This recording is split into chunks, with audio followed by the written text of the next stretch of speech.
لاہور کی بند دکان میں کہیں سے گھومتا پھرتا ایک سانپ گھس آیا۔ یہاں سانپ کے دلچسپی کی کوئی چیز نہیں تھی۔ اس کا جسم وہاں پڑی ایک آڑی سے ٹکرا کر بہت معمولی سا زخمی ہو گیا۔ گھبراہٹ میں سانپ نے پلٹ کر آڑی پر پوری قوت سے ڈنک مارا۔ سانپ کے منہ سے خون بہنا شروع ہو گیا۔ اگلی بار سانپ نے اپنی سوچ کے مطابق آڑی کے گرد لپٹ کر اسے جکڑ کر اور دم گھونٹ کر مارنے کی پوری کوشش کر ڈالی۔ دوسرے دن جب دکاندار نے ورک شاپ کھولی تو ایک سانپ کو آڑی کے گرد لپٹے مردہ پایا، جو کسی اور وجہ سے نہیں، محض اپنی تیش اور غصے کی بھینٹ چڑھ گیا تھا۔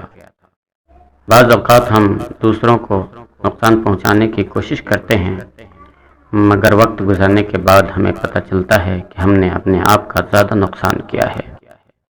اچھی زندگی کے لیے بعض اوقات ہمیں کچھ چیزوں کو، کچھ لوگوں کو، کچھ حادثات کو، کچھ کاموں کو، کچھ باتوں کو نظر انداز کر دینا چاہیے۔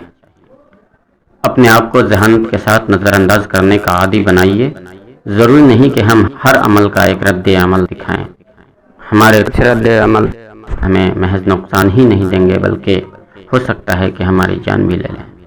سب سے بڑی قوت برداشت۔ اپنی زندگی میں کچھ لوگوں کو برداشت کرنے کی عادت ڈالیے، کچھ لوگ آپ کو بھی برداشت کرنا سیکھ لیں گے۔ السلام علیکم۔